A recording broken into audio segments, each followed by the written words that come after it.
Untuk menunjukkan taghyir dengan makna niat khuruj, dan masyhur dengan bahas kalau kitab besar itu tengok disebut termasuk dalam niat khuruj ni ialah ta'liq khuruj bi syai'. Macam kita sebut tadi lah, kalau ikut perkara bab keluar niat, keluar daripada semayang ataupun ta'liq keluar semayang tu telah disebut tadi. Baik, jadi contoh dia bagi seperti dia berniat nak keluar daripada semayang, sama ada keluar terus ataupun keluar tu dengan ta'liq sesuatu. Kalau hujan turun nak ambil baju, kalau hujan turun nak batal semayang, apa seumpama tu. Sekali kalau ada orang telefon nak batal semayang, dalam niat dia, dalam semayang dia tu ada niat macam tu siap, sama ada ta'liq.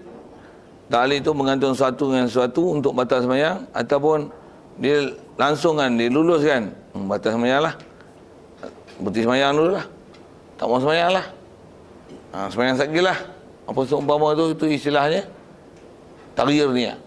Maksudnya dia nak memberhentikan kelangsungan solat tu, itu istilah taghyir niat yang membatalkan solat. Yang maksudnya berhenti solat memang tu apa bahasa lah, kalau saya sebut dengan contoh Melayu tadi, bahasa macam tu biasanya diertikan dan dimasukkan membatal solat, batal, maksud tu lah batal. Satu, apa-apa niat yang bukan istilahnya mengeluarkan diri daripada semayang, itu istilahnya hayal lah. Dan termasuk dalam istilah bukan benda yang mubtilat, tapi benda yang naqisat sawab salah, naqisat yang mengurangkan pahala solat. Pasal dia hukum lagwi. Istilah lagwa tu maksudnya perkara yang bukan ada takluk dalam bab solat. Contoh dalam semayang tu, katalah kita masuk masjid, tak niat lagi itikaf dalam masjid tu, tak niat itikaf ni. Dalam masjid tu aku itikaf kerana Allah Ta'ala. Soal, batal tak? Tak taghyir niat ke tu? Tak ubah niat tu? Dia bukan ubah niat semayang. Itulah maksud ubah niat tu, maksudnya membatal semayang, keluar semayang, ta'liq ke berhenti semayang, tak mau semayang lagi, semayang sekali lah, padahal tu kan untuk semayang tu. Itu istilahnya taghyir niat daripada semayang itu. Adapun dalam semayang dia niat aku itikaf dalam masjid ni kerana Allah Ta'ala, tu apa? Batal tak semayang? Tak batal. Siapa tak batal? Dia bukan nak batalkan semayang, cuma dia tambah niat. Kalau bahasanya dia tambah niat, dia bukan taghyir niat. Itu kan takrif taghyir tu dengan mana dia nak ubahkan kesengajaan dia solat supaya jadi tak solat. Nak undi semayang lah, pergi kedai lah, pergi kedai kena berhenti semayang, pergi kedai lah, pergi sekolah lah, hujan turun angkat baju lah. Kalau hujan turun aku angkat baju, itu pun termasuk dalam taghyir niat. Cuma yang tu istilahnya ta'liq mu'allaq bi syai', masih batal. Dan batal la tu batal, bukan nanti ada mu'allaqnya. Jadi kalau menambahkan niat dengan itikaf ataupun apa seumpama itu, tapi istilahnya bukan ta'liq, namanya lagu. Lepas semayang sagi, lepas semayang bukan nak berhentikan semayang. Lepas semayang sagi nak jumpa kawan, lepas tu hantar mesej, lepas tu nak tengok CD, lepas tu bofih tu apa seumpama tu, lagi nak basuh kain, nak sidai kain, nak lipat baju, tu nak buat kertas soalan pasal dia orang nak periksa, rancang siap. Dia bukan taghyir niat membatalkan sembahyang, tapi istilahnya khayal, itu naqisat sawab, istilahnya lagu. Siap. Maknanya berlangsung tak dia punya berlaku tak niat dia tadi tu, kalau contoh dia niat itikaf tak berlaku. Jadi ataupun bulan puasa, bersahur, habis bersahur semayang, tak niat puasa lagi, aku puasa esok hari menunaikan pada bulan Ramadan, kan tak nak boleh lah. Tapi janganlah cakap tu, cakap dia jadi kalam kan. Maksudnya niatlah hati tu, niatlah hati tu niat puasa. Tu apa tu? Taghyir niat ke? Kena faham, taghyir ni maksudnya dia ubah sesuatu ke sesuatu, dengan meninggalkan apa yang dibuat dan masuk pada sesuatu yang lain. Itu taghyir. Boleh kot pasal Ada orang silap faham kan maksud taghyir tu. Tu yang kena bagi definisi tu. Jadi taghyir ke nama ubah ni, kalau tukar baju apa Ustaz? Tanggal lah ni pakai baju lain, itu salin baju, ubah baju. Kalau baju ni juga bokot dalam, tu tambah baju, itu kan taghyir, itu ziyadah. Saja saya nak tunjukkan tarikh taghyir tu. Itu yang dalam sembahyang niat itikaf bukan taghyir. Dalam sembahyang niat puasa bukan taghyir. Tapi ni duk sembahyang nak pergi Tesco lah. Taghyir lah tu. Nak pergi Tesco. Awak tu sebut Tesco sangat pula lah. Tu taghyir lah pasal daripada sembahyang nak pergi Tesco. Hujan turun. Hujan turun pula. Ambil baju lah. Masuk ambil baju macam mana? Masuk ambil baju tu. Berhenti sembahyang nak pergi ambil baju. Tu taghyir. Lepas sembahyang nak masak. Apa? Itu tanzim niat. Tanzim. Tu tarikh-tarikh tu kena perhati tu. Pasal kadang-kadang kita ada kesilapan memberi hukum tu. Dia tu dah nak buat nak masak nasi, nak masak lauk apa lepas sembahyang. Itu niat tu, ubah niat betul sembahyang. Niat nak masak nasi lepas sembahyang, ubah niat. Tu kan. Ubah niat tu maksudnya apa yang dia nak buat, dia nak masuk ke dalam benda lain. Termasuk dalam ubah niat saya sebut tadi adalah ta'liq dengan nak membatalkan sembahyang jika berlaku sesuatu. Sekalipun berlaku perkara tu tak berlaku lagi, ta'liq tu membatalkan solat. Okey. Ya.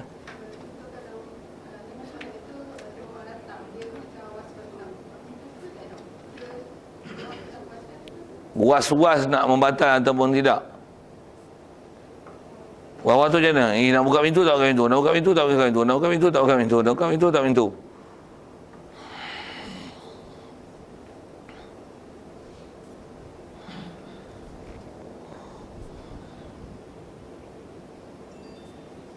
Nak buka pintu tak buka pintu maksudnya nak terus sembahyang ke nak berhenti sembahyang, nak berhenti sembahyang tak berhenti sembahyang.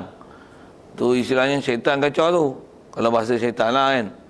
Istilahnya syak taraddud. Kalau saya ingat saya, kalau dalam bab tarikh semua kitab ni disebut ataupun tidak, taraddud dalam niat solat batal. Maksudnya taraddud niat tu, taraddud untuk terus ataupun tidak sembahyang tu. Nak sembahyang tak sembahyang, nak sembahyang tak sembahyang. Tengah sembahyang ni nak sembahyang tak sembahyang, nak sembahyang tak sembahyang. Nak sembahyang tak sembahyang, batal sembahyang. Ada pula nak tengah sembahyang, nak sembahyang tak sembahyang, nak sembahyang tak sembahyang, nak sembahyang tak sembahyang. Batal sembahyang. Maksudnya taraddud nak niat sembahyang, nak kelangsungan sembahyang tu. Jadi faham tu batal tu kalau syaknya tu. Syak dari segi nak buka tak buka, nak buka tak buka, nak buka tak buka.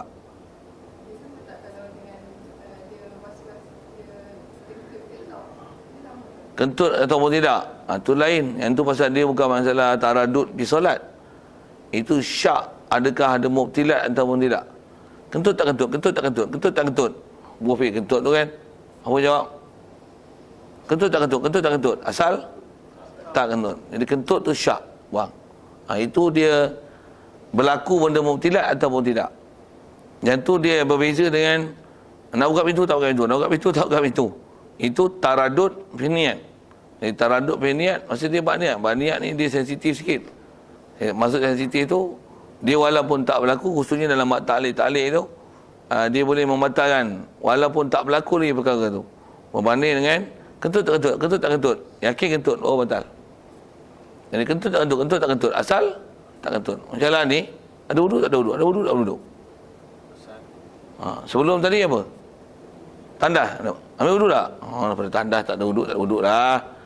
Ni daripada subuh tadi ni. Ada pergi tandas tak? Tak ada. Makan ada. Ada kentut tak? Kentut tak kentut, kentut tak kentut, kentut tak kentut. Tak kentut. Ada lena kat sana ni? Lena apa? Lena duduk. Lena duduk ada. Lena duduk tak batal. Batal tak batal? Batal tak batal? Batal tak batal? Lepas subuh ni, lena makan, tandas ada. Awak jenis tak masalah fakut. Tengoklah masalah. Apa asal tadi? Daripada mana? Daripada sembahyang. Tak ada. Kalau asal tadi lepas sembahyang tadi, lepas sembahyang ni buang air tak ambil wuduk. Ada wuduk tak ada wuduk? Ada wuduk tak ada wuduk? Tengok sebelum berlaku syak tu, ada tak ada? Itu kaedah syak pada benda macam tu dia kena tengok istilahnya yang dipanggil istishabul asli. Tengok asal sebelum ni apa dia. Kalau syak macam tu. Jadi kalau dalam sembahyang, kentut tak kentut, kentut tak kentut. Tengah sembahyang tu, Fatihah, baca tak baca, baca tak baca, baca tak baca. Batal tak sembahyang? Itu tak batal. Tapi masalah baca tu lah. Baca tak baca, baca tak baca. Asal hukum, baca tak baca. Asal tak baca. Baca tak baca, tak baca, maksudnya baca tu syak. Tak baca tu yakin. Kalau kentut tak kentut, kentut tak kentut. Tak kentut tu yakin. Kentut tu syak. Boleh faham nak tunjuk status tu. Baca tak baca, baca tak baca, tak baca, kena baca lagi. Ambil wudu tak ambil wudu, ambil wudu tak ambil wudu. Dia tengok asal sebelum tu. Daripada mana? Daripada tandas. Ambil wudu tak ambil wudu, ambil wudu tak ambil wudu, tak ambil wudu. Tadi sembahyang duha.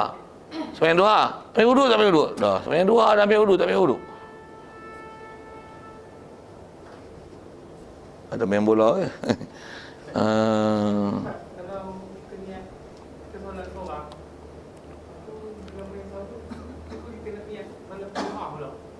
Kita dalam kira tariyah niat tu. Mula seorang, lepas tu Niat jemaah pula. oh tengok ada jemaah, follow jemaah tu. Follow jemaah. Yang tu dia dari istilah taghyir, dia tak taghyir tukar daripada sembahyang tak sembahyang, tak gitu. Jadi batal tu tidak lah. Cuma dia istilah ziyadah tu. Dia top up sikit. Top up seorang jadi jemaah. Macam mana pun dari segi kalau bab hukum fiqahnya ke depan jumpa tu insyaAllah. Tapi kitab ni kitab kecil, tak tahu ingat disebut tak sebut. Kalau kita niat, hanya baru niat ikut imam, niat berjemaah, daripada asalnya masa kita awal-awal solat kita tak berniat berjemaah, niat berjemaah tersebut sah ikut, tetapi tak hasil pahala berjemaah. Kerana nak dapat pahala berjemaah, dia naklah dikosot di awal lagi. Jadi kalau katalah kita dah niat sembahyang seorang, lepas tu katalah dah 2 rakaat, dia tu ada jemaah, apa kaedah dia? Perhabis kan, kalau dah 4 tu, perhabis kalau 4, lepas tu sembahyang sekali lagi ulang untuk dapatkan pahala berjemaah. Ataupun katalah ni baru sembahyang fardu ni, rakaat pertama. Selagi kita sembahyang seorang memang habis tak berjemaah lah. Apa kaedah dia? Tukarkan status fardu tu kepada niat. Kalau ikut masyhur fiqah ada kaedah itu. Tukarkan fardu tu jadi sembahyang sunat mutlak. Aku jadikan sembahyang ni mutlak 2 rakaat.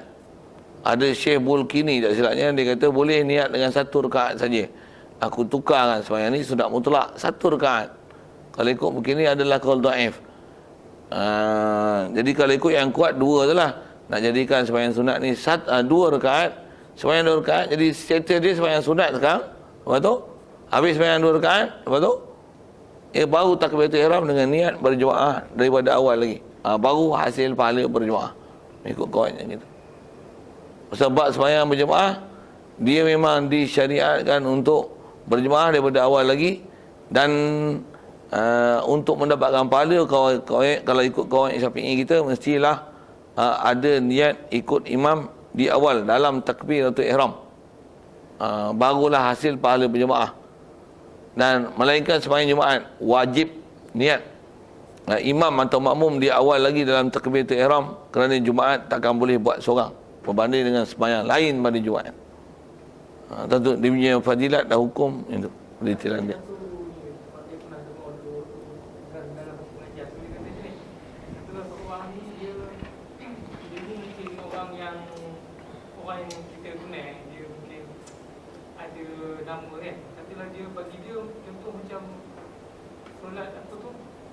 Kalau dia lambat, maka air tu dia. Jadi dia duduk dalam jemaah, dia solat niat seorang dulu. Katalah imam dah solat dah ke-4, duduk solat dulu, dia boleh menyambung imam. Lepas tu rakaat ke-4 tu baru dia niat berjemaah. Dia hambat lah maksudnya. Dia hambat macam tu. Jadi itulah dari segi dia hambat, maksudnya orang nak sembahyang dah. Lagi kalau kata imam bagi salam, dia masbuk, dia tambah, nampak lekeng lah. Jadi dia niat sembahyang seorang dulu, dia selesaikan sembahyang dia. Dia nak bagi macam larian pattern lah. Bagi sama tarah tu, lepas tu baru niat aku ikut imam kerana Allah Ta'ala. Dari segi pelaksanaan sah, boleh, tapi tak hasil pahala berjemaah. Pasal kalau ikut dobitnya, makruh meniatkan berjemaah dalam solat. Makruh meniatkan berjemaah dalam solat. Maksudnya dah solat baru niat berjemaah, makruh. Dan kaedah dalam buat jemaah, bila ada makruh, dia meluputkan pahala berjemaah. Walaupun sah berjemaah. Walaupun sah berjemaah. Maksudnya kalau imam tadi tu ada orang sip dia tu tukar niat dikata dia nak berjemaah, dia tak dapat pahala berjemaah. Imam tu. Imam. Melainkan imam. Imam sah untuk dia niat jadi imam dalam berjemaah. Maksudnya asal sebenarnya seorang, untuk orang sip dia, boleh gunalah bahasa sip tu kan. Orang sip dia, kalau ikut bukan syarat sip kan. Maksudnya ada orang ikut, masa tu baru dia kosotkan jadi imam. Dapat pahala imam. Maksudnya imam, dia dapat pahala imam daripada mula dia niat imam, sekalipun dalam pelaksanaan berjemaah. Melainkan sembahyang Jumaat. Maksudnya Jumaat tak boleh buat seorang. Ada pun makmum. Makmum memang untuk dapat pahala jemaah, daripada awal-awal solat barulah dapat pahala jemaah. Sekiranya tidak, dia akan hukum makruh walaupun sah berjemaah. Makruh meniatkan berjemaah dalam solat. Tu imam makmum ni, makmum. Makmum yang hanya baru meniatkan makmum ikut imam dalam solat adalah makruh. Pertengahan solat, dalam solat. Adapun imam, dia harus untuk meniatkan imam pada awal solat ataupun dalam solat dan masih hasil pada berjemaah, melainkan Jumaat saja mesti diniatkan di awal solat. Itu ada beza status imam dan makmum. Dalam status tak dapat pahala, di mana niat jemaah tu diletakkan. Kalau imam mesti syarat, imam tak ada syarat apa-apa untuk dapat pahala, melainkan dia ada niat, ada pahala. Tak ada niat, tak ada pahala. Dalam masa yang sama, orang masih sah ikut dia. Orang masih sah ikut dia, walaupun imam tak niat imam. Imam tak niat imam, orang boleh ikut dia untuk imam dengan dia. Tapi makmum tak niat makmum, ikut imam batal solat. Macam mana dia boleh tak niat ikut imam tapi dia ikut imam? Tak kelakar itu. Tapi imam, walaupun dia tak kosotkan diri dia untuk diikut, tapi orang ikut, sah untuk orang ikut dia. Walaupun orang yang jadi imam tu dia tak niat jadi imam. Makmum. Makmum yang niat tak niat ikut imam itu. Makmum yang tak niat ikut imam. Betul? Okey. Yang pada kam tu dia boleh jadi batas setelah dia lupa niat sampai rukuk. Makmum lah ni. Makmum tak niat imam. Dia tak niat makmum. Dia tak niat makmum. Makmum tak niat makmum. Lepas tu? Okey. Makmum tak niat makmum. Tapi dia ikut imam. Okey. Dia ikut imam tanpa niat makmum. Jika dia ada menunggu imam, sedangkan bacaan dia dah selesai, sedangkan dia tak niat ikut imam, tapi dia tunggu batal. Kalau syarat dia sebelum rukuk tu tempoh yang paling minimum untuk niat tu, lepas rukuk tu tak niat lagi batal. Kalau macam tu lah. Lepas rukuk, siapa yang rukuk? Makmum lah, dia sembahyang imam sekali, tapi dia tak belum niat makmum kan. Okey. Makmum lagi. Tapi Lepas tu imam sembahyang, kita sembahyang. Okey. Dia pun rukuk, tapi masa rukuk tu belum niat imam lagi. Jadi tak batal sembahyang. Batal tak batal makmum yang ada berniat begitu di atas dia tunggu ataupun tidak. Kalau dengan tempoh masa yang Tidak. Katalah makmum ni dia tak niat makmum. Selalunya nak jadi macam ni, imam yang dia tak apa setuju lah. Imam ni kalau biru sikit, dia hijau. Jadi imam ni pula basuh kereta pakai seluar pendek. Jadi ada benda dia tak setuju hati tu. Nak sembahyang seorang-seorang lagi pelik pula. Orang nampak sembahyang seorang. Jadi duduk satu soft. Jadi pura-pura lah konon macam ikut, tapi tak niat ikut. Mampu tak nak ikut imam tu. Pasal imam ni colour lain. Pi orang bahasa itu kan. Kadang-kadang jadi kalau tak colour pun sikap dia. Ini imam ni imam pasik ni. Main nombor ekor. Tapi jadi tok imam. Awak nak ikut tak apa nak kamu. Tapi sagi sembahyang lain orang kata apa pula. Tak larat pula nak kelahi dengan orang. Itulah itu. Betul macam mana? Duduk dalam soft takbir lah. Tak niat jadi makmum. Nak sebut tentu lah. Bila dia tak niat jadi makmum, akan batal solat dia jika ada nama menunggu pada makmum. Masa tu batal lah. Istilah menunggu macam mana? Imam tak habis lagi bacaan, kita dah habis, tapi duk tunggu. Tunggu apa? Tunggu imam rokok baru rokok. Pasal kalau kita rokok awal nanti pecah terbelang. Kata kita tak ikut imam, kan jadi macam tu kan. Masa tu batal. Tunggu tu batal. Macam mana pun kaedah nak menyelesai dia, kalau jadi situasi itu, janganlah tunggu. Dah habis surah, katalah surah baca, awak tak hafal banyak-banyak. Surah Al-Kafirun. Habis Kafirun lakum dinukum al-yadid. Bismillahirrahmanirrahim. Iza ja. Iza ja kan tak hafal. Ulang surah yang sama tak apa, tapi atas qasab membaca, masih membaca. Tapi kalau ikut dia lebih baik memelihara tertib solat, surah itu. Pasal izaja habis wastaghfiru innahu kana tawwaba, tak rokok lagi. Bismillahirrahmanirrahim. Pasal tunggu tapi tak niat makmum, tak niat ikut imam. Imam tak tunggu imam rokok baru nak bergerak, batal solat. Jadi helah tak nak lagi batal, panjangkan bacaan. Begitu juga macam ni. Duk tak niat imam, tak niat ikut imam. Fatihah tak habis lagi. Imam rokok. Dia buat macam ni masbuk pula. Allahu Akbar. Batal sembahyang. Cuma batal itu pasal dia tak menghabiskan Fatihah. Dia nak ikut imam tapi dia terlupa niat. Dari segi sama juga. Cuma dia boleh niat ikut imam dalam sembahyang, tapi itulah pahala tak hasil. Tapi sah ikut. Sah ikut. Kalau dia terlupa tu dia tak niat. Kalau tunggu tu macam imam dia tunggu. Contoh dia tahu ada orang belakang tu nak datang pula dengan dia, tu dia tunggu. Orang tu datang tu dia sempat nak takbir dengan dia. Dia boleh jadi hukum tadi. Kalau imam yang tunggu macam tu, dia tak batal. Pasal itu bukan dia tunggu orang. Bukan dia tunggu orang di atas dia nak bergerak. Itu istilahnya dia melanjutkan perbuatan atas nama tunggu. Dia bukan tunggu atas niat ikut. Dia tunggu di atas orang nak ilhaq, nak hubung dengan dia. Lain dengan tadi tunggu bergerak dengan ikut orang imam bergerak.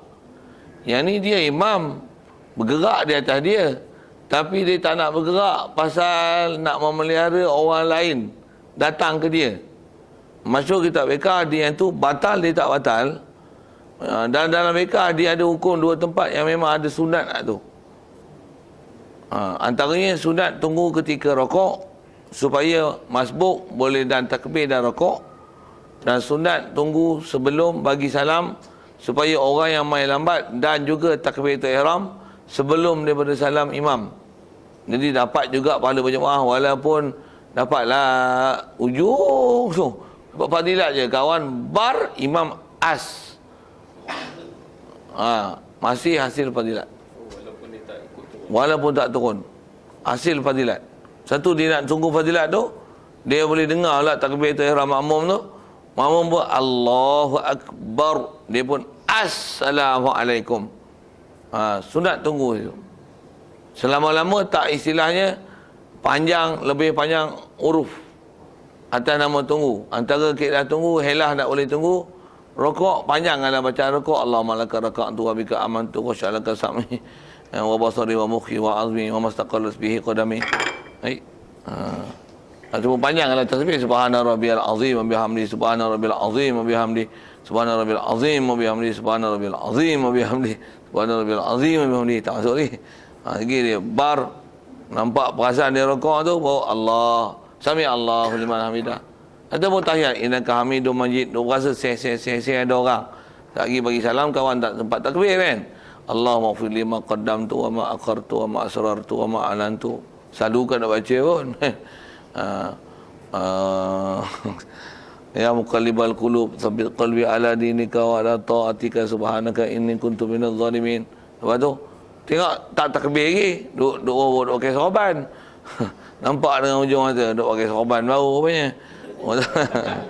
Baca doa panjang lagi. Allahumma inni a'udzubika min azabil qabri wa min fitnatil mahya wal mamat. Doa tu panjang kan. Makmum nak merepek apa punya pasal lah. Tapi masih ada hukum sunat, dia tak boleh tunggu situ. Dan memang bacaan tu bacaan sunat lagi. Walaupun katalah dia memanjang di situ daripada tempoh biasa, ada makruhnya. Tapi sah dia boleh tunggu. Dan tunggu tu pula dia helah dia buat dengan bacaan. Sah tunggu. Macam mana pun tunggu tu batal tak? Tak batal. Pasal kat imam dia tak batal. Pasal dia bukan tunggu pergerakan orang di atas dia. Tapi dia menangguhkan, meneruskan kelangsungan dia dengan memberi peluang orang lain menghubungi dia. Yang tu tak istilah tunggu imam. Dia tak istilah tunggu imam. Dia kalau tunggu tu kena syarat baca juga. Pada imam. Untuk supaya tak nama tunggu tu baca. Pasal kalau tak baca, buat apa tunggu? Orang nak masuk. Batal. Salah. Siapa nak masuk siapa?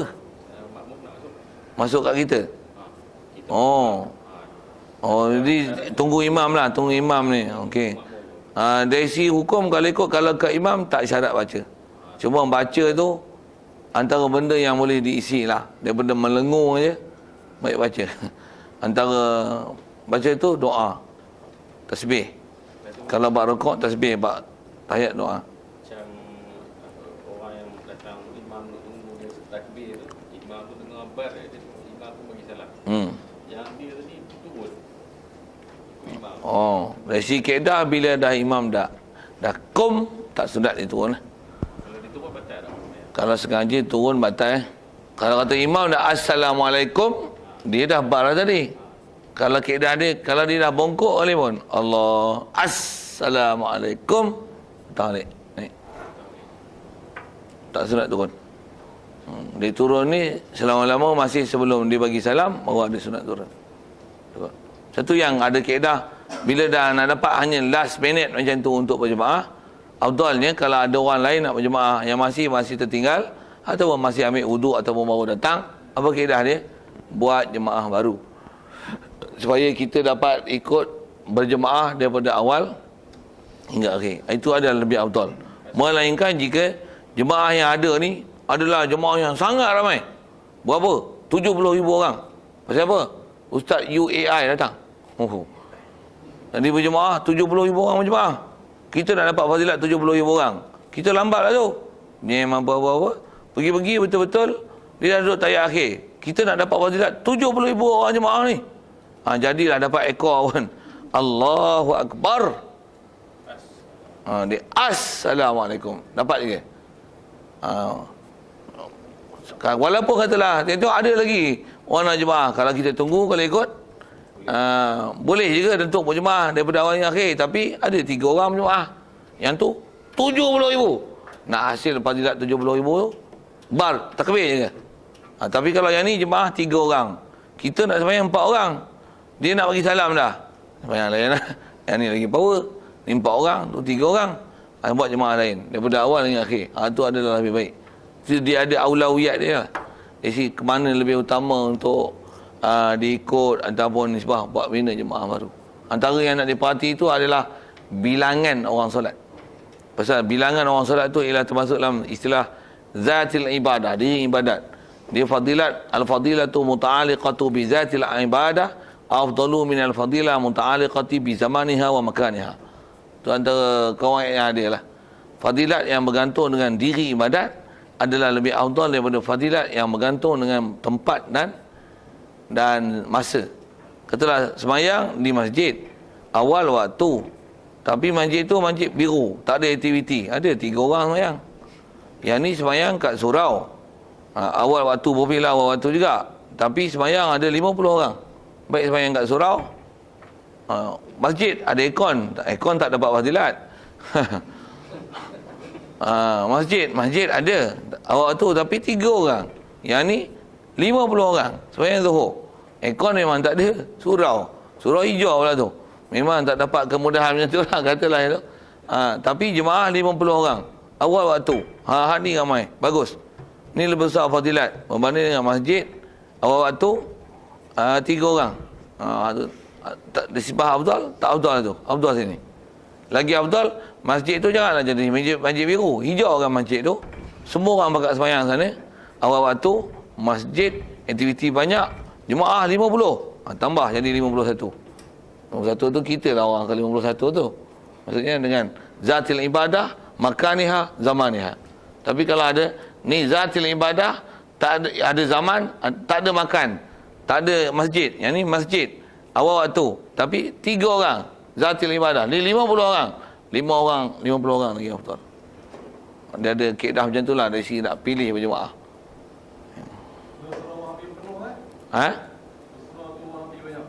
Surah tu Wahabi banyak. Main kat rumah lah kita. Carilah surah yang tak Wahabi. Buat dia bila Wahabi ni silap ada Wahabi yang terkeluar langsung pada ahli sunnah wal jemaah, langsung tak sah sembahyang. Baik pergi sembahyang yang tempat sikit, pasal dia penting zatil ibadah. Faham zatil ibadah tu maksudnya yang sahihah. Jadi yang ni memang ramai. Tapi Wahabiyah yang ghairu sahihah, yang al-peningiyah, as-sasatiyah, wafikan bahasa itu. Yang ni memang ahli sunnah, tapi 3 orang. Wahabiyah 300 orang. Lantaklah 300 orang. 3 orang. Macam orang pergi tokong Hindu, 500 orang. Pergi masjid 3 orang. Macam mana? Pergi masjid lah 3 orang. Tu tokong Hindu 500. Hindu. Kenapa kait dengan Hindu? Pasal sesat. Macam Wahabi yang sesat kalau berakidah. Sesat, dua kata orang salah di langit, bersembahyang di arah, ada muka, berjuzuk, beranggota, out. Berakidah. Ada kata untuk dalam jemaah ahli sunnah lah, Ustaz. Siapa kata? Ada dia kata tergolong dalam ahli sunnah lah. Kalau dia kata Wahabi termasuk dalam ahli sunnah wal jemaah, saya salut dia yang bercakap ahli Wahabi termasuk ahli sunnah wal jemaah, dia pun tak termasuk ahli sunnah wal jemaah. Sikit saya sebut tu. Pasal apa? Dia tak faham Wahabi kalau dia. Dia tak tahu Wahabi tu apa dia. Dan dia tak faham cerita Wahabi yang tak termasuk dalam ahli sunnah wal jemaah tu pasal apa? Yang antara disebut oleh ulama, sebabnya itu ialah pasal dia tak membenarkan mentakwil mutasyabihat, dan dia mengkafirkan orang-orang yang mentakwil ayat mutasyabihat. Atas pendapat khalaf tu dia kata kafir. Satu, itu Wahabinya pahaman tu. Dan Wahabi mengiktikadkan bahawasanya walaupun dia tak mentakwil, tapi dia pegang dengan zahir ayat. Berpegang zahir ayat, bukan dia tanzih daripada sifat makhluk awal-awal, bahkan dia tasbit juzuk. Orang Ta'ala memang ada muka, tapi muka yang layak. Sabitkan muka itu kufur. Dia kata mensabitkan muka itu adalah masih ahli sunnah wal jemaah. Tak betul? Dia tak ahli sunnah wal jemaah. Jadi maksudnya kalau sifat dia tak faham Wahabi sebenarnya. Cuma nak kata ke dia tu tak ahli sunnah wal jemaah, kod kasar sangat. Tapi nak kata dia mengatakan Wahabi itu termasuk ahli sunnah wal jemaah, silap. Pasal faham tu dia jahil siapa Wahabi. Dia tak tahu Wahabi siapa. Macam mana orang sebut Syiah masih ahli sunnah wal jemaah. Bodoh. Dia tak kenal siapa Syiah. Satu dia cakap itu. Ada orang kadang berdalil, ni ulama-ulama dulu pun tak kata kafir kat Syiah. Ada Syiah yang keluarkan buku tu. Pendapat Imam Al-Banna, Syiah masih Islam. Ni pendapat Imam Nawawi, Syiah adalah fasik, dan masih diterima Islamnya. Ini macam mana nak jawab? Kita dah jawab dia tu Syiah apa? Tu Syiah zaman Imam Nawawi, tu Syiah zaman Imam Al-Banna. Bolehlah kalau sebut Al-Banna tu memang itu antara nama yang Wahabi sebut, Wahabi Syiah sebut pernah kali dengan Syiah sebut tu nama-nama tu. Saya kata itu zaman Syiah Imam Al-Banna, Syiah Imam Nawawi, tahap fasik. Pasal apa? Akidah dia taklah sampai jadi kufur. Syiah Malaysia ni yang zaman ni yang bangangin, yang bodohin, orang melampauin, yang banyaknya Syiah Imamiyah. Sampai dia kata ada 12 imam. Dan antara imam pertama tu adalah Sayyidina Ali. Bila Sayyidina Ali tu imam pertama, dia mengkafirkan sahabat. Mengkafirkan sahabat, kafir Kalau dulu dia tak sampai mengkafirkan sahabat, dia kata sahabat ni fasik, sahabat ni jahat, sahabat ni buat dosa. Dia tak mengkafirkan sahabat. Kalau tak mengkafirkan sahabat, fasik tetap fasik, zalim tetap zalim, sesat tetap sesat. Tapi tak jadi tahap kafir. Satu Imam Nawawi kata tak kafir. Pasal zaman tu Syiah tak sampai tahap tu. Dan tak ada pahaman Imam 12 ni. Dia yang ada yang Zaidiyah, yang Ja'fariyah tu. Tu yang macam tu. Dia hanya takat mempasikkan sahabat. Tak, macam mana pun mengatakan sahabat fasik adalah salah. Pasal sahabat adalah adil. Dan ada ayat Quran mensabitkan bahawasanya orang yang dalam definisi sahabat dapat pangkat radhiyallahu anhum wa radu anhu, Allah pun mengatakan dan memberikan pangkat redha, dengan makna memberi pahala besar, mensabitkan siqahnya sahabat. Habis-habis manusia mengatakan sahabat adalah fasik. Engkau siapa dengan Allah Ta'ala? Macam mana pun atas tak mengkafirkan sahabat, tak jadi kafir. Tapi mengkafirkan sahabat, kufur.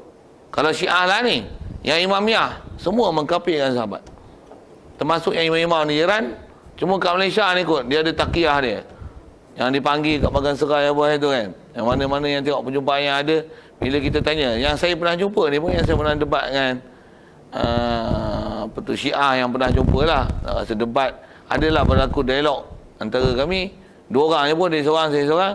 Bila ditanya macam mana pendapat dia tentang Sayyidina Abu Bakar, Umar dan Uthman ni berbanding dengan Sayyidina Ali, kata dia, kami mengiktiraf bahawasanya mereka adalah khalifah, tetapi Sayyidina Ali adalah lebih utama. Ini celaka je kat itu.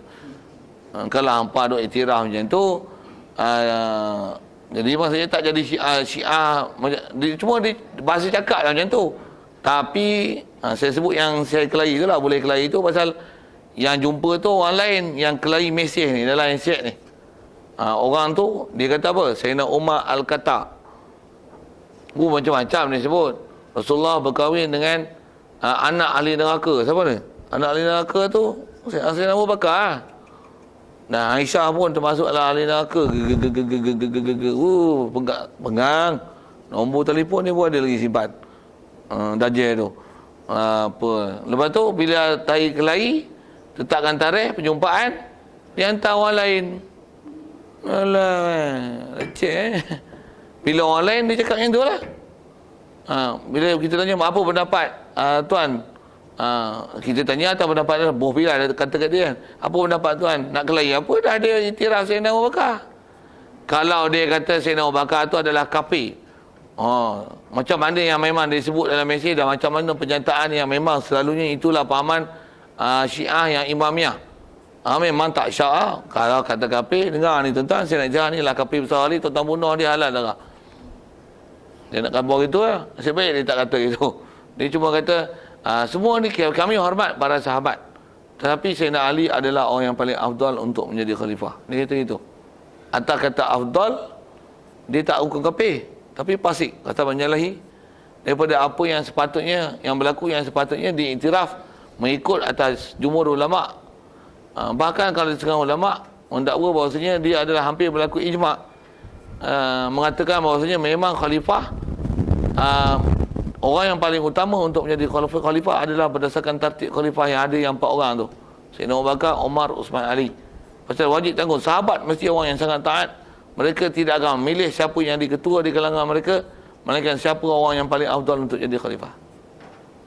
Sikit kalau hujah tu yang pernah saya jumpa lah dengan Syiah ni, bila dia kata Sayyidina Ali jadi paling utama jadi khalifah, kita kata kat dia, betul ke Sayyidina Ali paling utama jadi khalifah, sedangkan Sayyidina Ali dia pun masa jadi khalifah, dia kata apa? Masa di awal-awal dia boleh lantikkan jadi khalifah, pasal ada teks dia yang memang telah daripada dulu diwayatkan sampai ke kita dengan bersanad. Perkataan Sayyidina Ali mula-mula jadi khalifah lebih kurang gini, kata dia, pasal pelajaran ni kena belajar dalam tarikh adab. Kalau tarikh adab, tarikh sejarah sastra Arab ni antaranya dia belajar dalam zaman Khulafaur Rasyidin. Memang zaman saya belajar dulu tarikh adab ni wajib hafal apa dia teks perkataan ucapan Sayyidina Abu Bakar, Umar, Uthman, Ali pada awal-awal jadi khalifah. Antara khalifah Sayyidina Ali, dia jadi khalifah, dia kata apa? Dia kata hampa, bahasa Kedah ni, bahasa kita lah, dia kata kamu semua telah melantik aku dan bersetuju untuk menjadikan aku jadi khalifah. Tapi aku telah menerimanya walaupun aku adalah orang yang bukan paling layak untuk menjadi khalifah tersebut. Apa faham? Sayyidina Ali pun tak mengaku bahawasanya dia orang paling baik untuk jadi khalifah. Itu zaman dia tu. Maksudnya dia tak mengaku bahawasanya dia orang paling baik. Jadi dia sendiri tak pernah mengatakan bahawasanya dia lah orang paling baik untuk jadi khalifah. Papa Syiah bengong ni duk kata bahawasanya Sayyidina Ali paling layak jadi khalifah. Sayyidina Ali tak pernah kata gitu. Jadi Syiah ni bukan di bawah ajaran Sayyidina Ali. Dia lah kelompok yang memang terkeluar daripada Ahli Sunnah wal Jamaah yang gedik-gedik meletakkan Sayyidina Ali di tempat orang paling awal jadi khalifah. Sayyidina Ali tak pernah kata gitu. Sayyidina Ali tak pernah mempertikai tentang kekhalifahan Abu Bakar, Umar, Uthman radhiyallahu anhum. Jadi atas i'tikad tu fasik.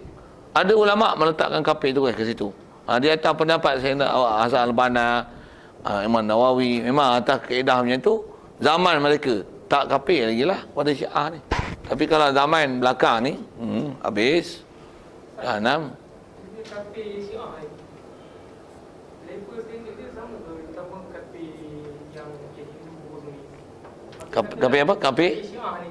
Katalah jadi memang daripada kecil lahir dia memang dia menghadap Syiah dia sampai besar. Okey. So adakah dia sama dengan kafir yang asal kafir macam Hindu apa ni kan tak? Okey. Dan kalau Islam tak sampai pada dia, adakah dia dikira sebagai ahlul fatrah ke? Oh, best soalan tu. Kalau faham kata ke Syiah yang ada yang macam tu, maksudnya hukum kafir, anak-anak yang dilahirkan daripada kalangan murtad macam tu lah kan. Cuma jadi maksudnya hukum anak yang lahir di kalangan kafir, kalau itulah. Adakah hukum ahli fatrah?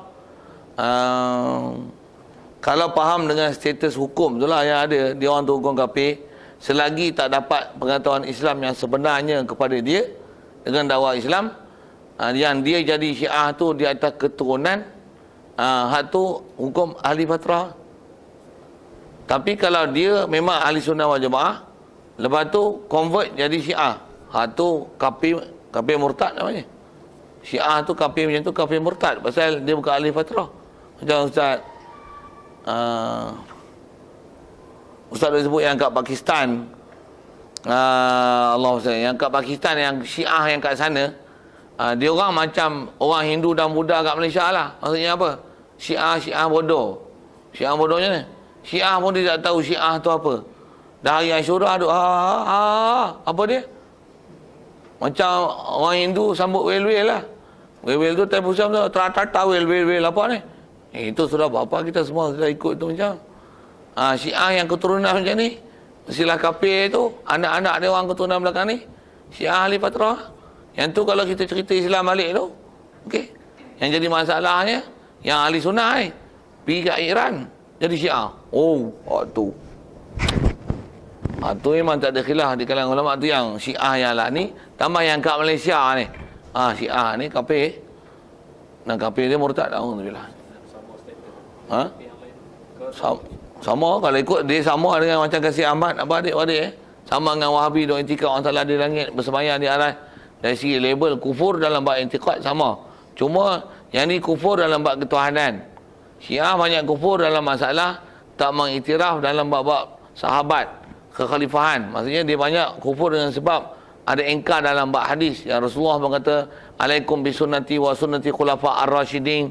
Kamu pegang dengan khulafa ar-rasyidin. Dan mereka ni sabit salah banyak dalam menghurai ayat-ayat Quran yang ditakrilikkan dengan ayat Quran. Begitu juga takrilikkan dengan hadis-hadis yang lain. Dia kalau hadis, dia akan kata taraktu fikum amraini. Apa dia yang dia tinggal, dia ambil hadis tu hanya kitab Allah wa itrati ahli baiti. Dia ambil hadis tu ya. Kitab Allah wa sunnati rasulih, itu dia tak pakai. Begitu juga dia tak pakai hadis alaikum bi sunnati wa sunnati khulafa ar-rasyidin al-mahdiyyin. Alaikum addu alaiha bin nawajis. Dia tak pakai hadis-hadis tu. Dia pakai hadis ikut kepala otak dia. Jadi dia ada ta'assub asy-syi'i, ta'assub Ali. Tu pun dia yang ta'assub, Ali tak ta'assub ke Ali. ahli jannah. Mana ada siapa ta'assub dia? Dia tersendiri bukan orang ta'assub. Dia bukan muta'assibin. Dia orang takwa, ahli jannah. Rasulullah kata Ali fil jannah. Ali fil jannah, Umar fil jannah, Abu Bakar fil jannah. Tapi Syiah laisa fil jannah. Macam apa? Fasik, zalim. Salah dalam menafsir ayat Quran. Jadi dia kata satu level tu, yang ni level yang ni anti hadis. Yang ni itikad salah bab kesana, mujassimah. Yang ni bab mengkafirkan sahabat. Kontradik dengan ayat Quran radhiyallahu anhu wa radu anhu. Masing-masing punya habuan tu yang menyebabkan jadi jatuh akidah. Kalau UMNO ni apa dia? Menafikan hukum wajib. Wajib yang tu dia kata tak wajib. Hukum hudud ni hudud pas. Hudud yang Islam dia kata hudud pas. Islam yang sembahyang betul dia kata ni sembahyang Yahudi. Sembahyang 5 waktu. Sama lah, mana boleh melabelkan sembahyang yang betul tu sebagai sembahyang yang keluar dari Islam. Hudud yang betul dia kata hudud pas. Salah tu. Asal Islam memperolokkan hukum syariat. Kalau sampai macam tu jatuh. Siapa-siapa yang dia tak mengiktikad macam tu tak jatuh lah. Kalau yang ni cakap, yang ni tepuk tangan. Tepuk tangan, sokong. Ar-ridha bil kufri kufrun. Ridha bil maksiati maksiatun. Ar-ridha bil amno kufrun fa amno apa? Raisul amno kufrun fa kafir belakang ni. Kalau tak lah. Ataupun ba'du ru'asa'il amno cakap macam ni.